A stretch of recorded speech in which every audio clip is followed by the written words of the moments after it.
Doutor Inácio e a sua obra. Capítulo 11, Livro, Escada de Jacó. Assunto: Corpos sem cabeça. Aos seguidores de plantão do Doutor Inácio, meu salve. Corpos sem cabeça. Parecerá macabro, mas não é, ou seja, são pessoas sem raciocínio próprio. Muitos viventes nesse orbe adquiriram um vício de receber tudo mastigado, independente se na sua praia vai dar sol ou tempestade.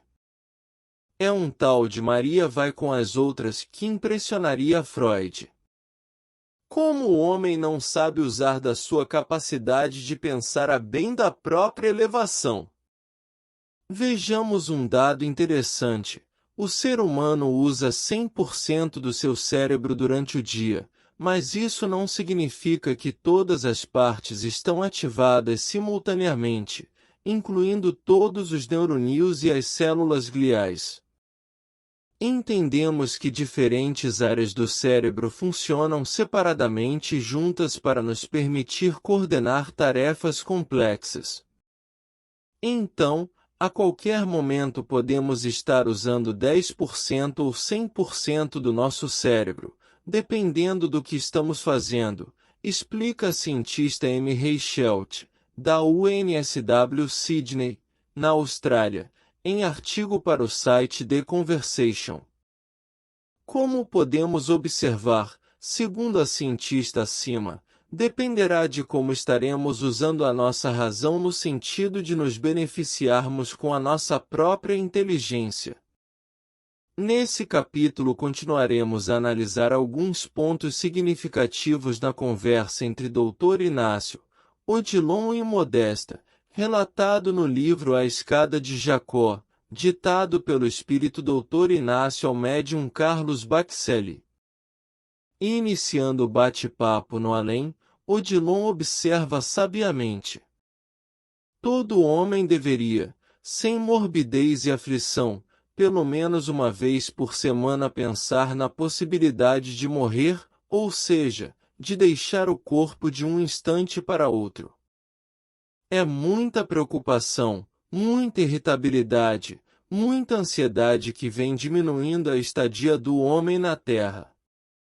Pensa-se pesadamente no passado, prende-se alucinadamente no presente, se enclausura radicalmente no futuro que pode não chegar. E esclarece Odilon. É no corpo que o espírito se elabora. A experiência material é uma espécie de incubadora para o ser, mas que não funciona a contento para aqueles pintainhos espirituais que não tomam a iniciativa de quebrar a casca do ovo.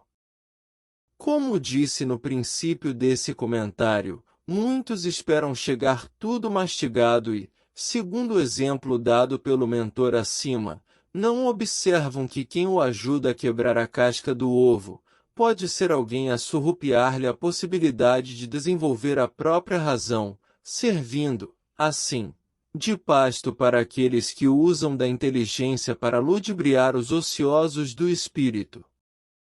E quanto às consequências da guerra?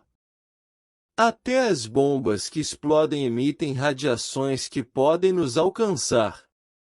Os artefatos nucleares sobre Hiroshima e Nagasaki, ao que estamos informados, tiveram repercussão nas regiões espirituais próximas às duas cidades. Muitos espíritos apresentaram lesões em seus corpos e tiveram que ser tratados.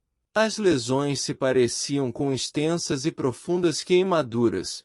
Isso, evidentemente, sem nos referirmos aos transtornos mentais ocasionados tanto nos que deixaram o corpo de carne diretamente atingidos quanto nos que, fora dele, sofreram com o impacto da explosão. Essas irradiações afetam consideravelmente toda a natureza humana, com suas ramificações com a própria Mãe Natureza. E uma passagem me chamou a atenção. Vejamos. A guerra ou uma catástrofe em determinada região do planeta suscitam alterações na dimensão espiritual correspondente, alterações que serão mais ou menos radicais, de conformidade com a força que as determine. A catástrofe do Rio Grande do Sul não deixará apenas transtornos mentais para os seus habitantes, como também as formas pensamentos irradiadas por todas essas vítimas, irão afetar as regiões espirituais mais próximas da Terra. E para fortalecer esse meu raciocínio, vejamos o que nos diz Odilon.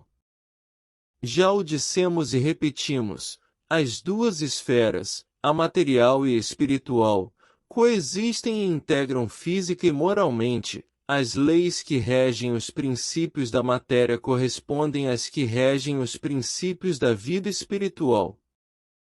Sim.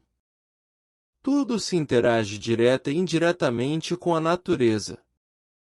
E é tanto essa interação que o bater de asas de uma borboleta no Brasil pode ter significância no movimento cósmico do universo. É bastante significativa essa observação. Quando o homem tomar consciência de que o lixo que atira nas ruas é um crime contra a natureza, a Terra deixará de ser um planeta de provas e expiações, disse Odilon. E quanto à ociosidade, Odilon esclarece. O homem naturalmente se opõe a tudo que o convida à indispensável renovação, de hábitos, de ideias, de convicções. Difícil sair da zona de conforto dado pelos nossos avós, pais, que se aprazem numa comodidade doentia e alucinante, onde as gerações futuras estão sendo contaminadas com esse ranço doentio familiar. Ninguém quer sair do cotidiano que supostamente acredita ser a tábua da sua salvação.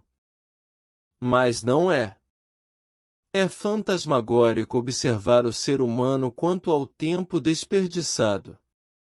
Doravante que ele, o tempo, não para os humanos acham tempo para tudo que, na grande maioria, é supérfluo. Ficam horas nas redes sociais, numa competitividade enlouquecedora, mas não têm 15 minutos para reunir a família e falar sobre o Evangelho. É muita perca de tempo nos afazeres diários, onde as paixões reinam impunes. E quanto a esse tempo perdido, Modesta observa. Olhava sem ver, e falava sem pensar, lábios articulando palavras apreendidas, e ouvidos sem memória. E aqui entre os corpos sem cabeça. O quanto tem de mulas sem cabeça andando por aí, à procura, em vão, de respostas que o próprio tempo, agora tornando-se algoz, o faz perquirir acerca da própria existência e interroga-lo. Quem nasceu primeiro? O homem à imagem e semelhança de Deus em espírito e verdade, ou o homem numa pia batismal? Sabe responder, meu caro leitor amigo?